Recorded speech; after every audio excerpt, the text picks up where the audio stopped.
Dear students, in today's lecture, we will discuss solution of several important partial differential equations of first order through Lagrange's method. Question number 1.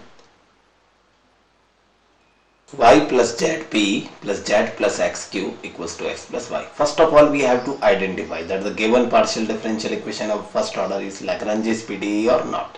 As you can see, it's capital P, any function of x, y, z into small p, plus capital Q, again any function of x, y, z into small q equals to capital R, again as any function of x, y, z, that is p plus q equals to R, that is a Lagrange's partial differential equation is observed here.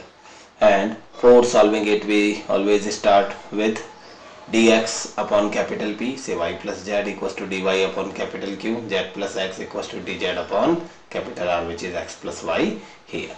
Now we have to find any two possible solutions out of this set of three ordinary differential equations or any expansion of this. Say first two parts are taken together, then in x and y one ordinary differential equation is observed. While taking next two parts, again one ordinary differential equation can easily be observed, and by taking first and third part together we can find one more ordinary differential equation. That is, it is a bunch of three ordinary differential equations and we can expand it up to infinite number of parts using componendo and dividendo rules.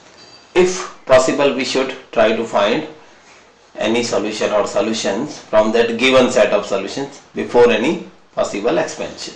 Say if I take first two parts together with x and y, then in denominator z is also appearing.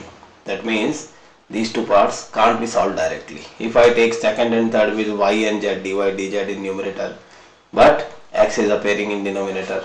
Same if I take first and third dx and dz, and y is appearing in denominator. That simply means no direct solution is possible from these three parts. So we have to mix either two or three parts together using componendo and dividendo rules.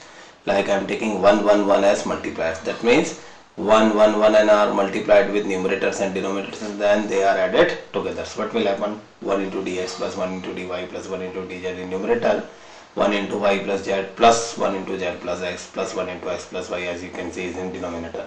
So it becomes simply dx plus dy plus dz upon twice of x plus y plus z as one extended part of that auxiliary equation. Then we can't have any one solution. If I take this part with any of these three parts, still no solution is possible. So we are thinking different way. We are taking 1 minus 1 0 as multipliers now. What will happen?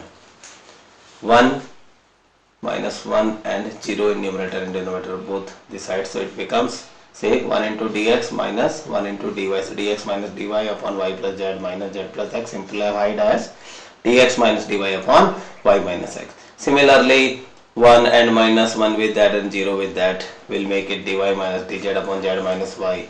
And using these all extended parts, in equality of those parts or separately, they are equated as these three parts are equated. Now two possible solutions can easily be obtained by this. If I take that negative on other side, then it is differentiation of denominator in numerator. X minus y is differentiated as dx minus dy. So it can easily be integrated by logarithmic option.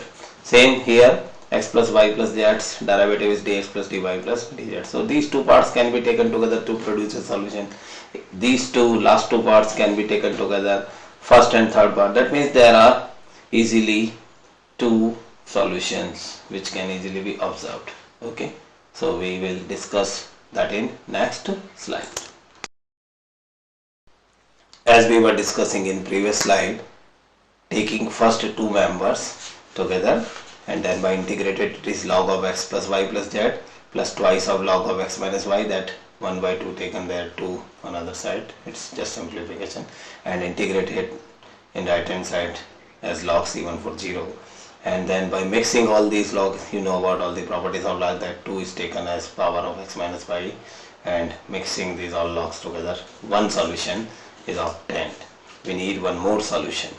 So taking last two members of that last step of previous slide together, it's negative, cancel both the sides, you can check that, and integrated as log of x minus y equals to log of y minus z plus log of c2 as constant of integration.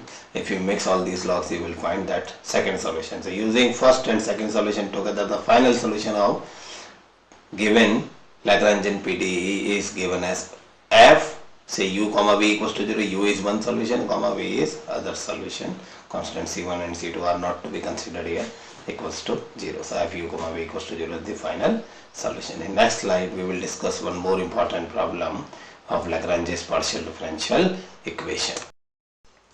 Question number 2, x square y minus z into p plus y square z minus x into q equals to z square x minus y, that is p plus q equals to r.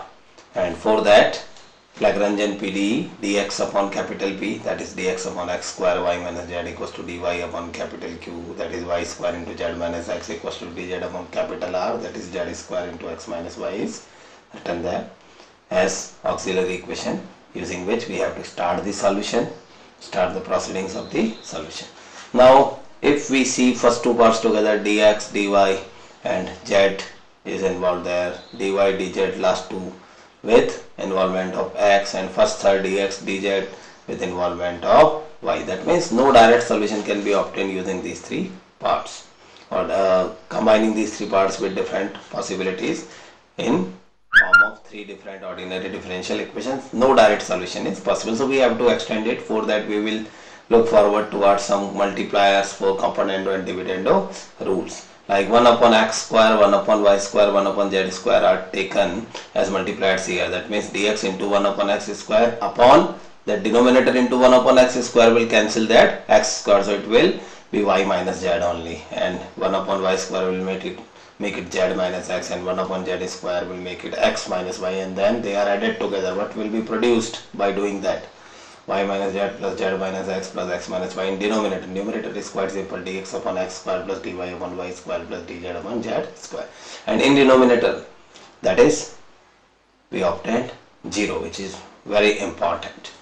If we club three parts in any problem, you have to see it for any problem as a possibility. If we club three parts together, and if possible we must try to get 0 in denominator, because if we get 0 in denominator, what will happen? Then that part itself will produce a solution. How? Say it is extended part of that auxiliary equation. If I take this part with any of these three parts, say with first part, what will happen? That 0 will cross multiply whole that part.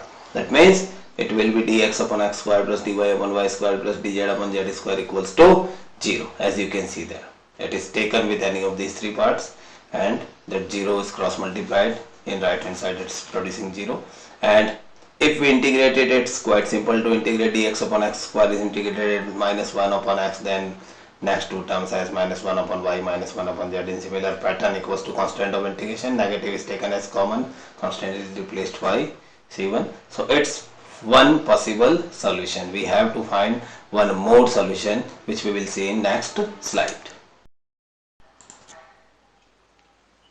Now you can see 1 upon x, 1 upon y, 1 upon z are taken as multipliers with that originally given auxiliary equation for this particular problem. So in numerator it's dx upon x plus dy upon y plus dz upon z, but in denominator, if you multiply all parts with 1 by x, 1 by y, 1 by z in that order respectively, and if you add, you will find that after simplification, again what I was discussing in previous slide, 0 is obtained in denominator, so that part itself will create a solution. If you take it with first, second or third any part, then 0 will cross multiply that part, and that will ended in this form, dx upon x plus dy upon y plus dz upon z equals to 0. And if we integrate, it's quite simple, log x plus log y plus log z is log of c2 simplified with excluding log as x y z equals to c2. First solution was obtained in last step of previous slide. Second one is that mixing these two, f u comma b equals to 0 will be the final solution, that is f x comma y x into y into z comma previously obtained solution 1 upon x plus 1 upon y plus 1 upon z equals to 0 is the final solution. So it is about two important problems of Lagrange's PDE in this lecture. In next lecture we will solve several more important problems of Lagrange's PDE, and with solving those problems we will discuss several new tools what we can add in our bucket to solve Lagrange's PDE.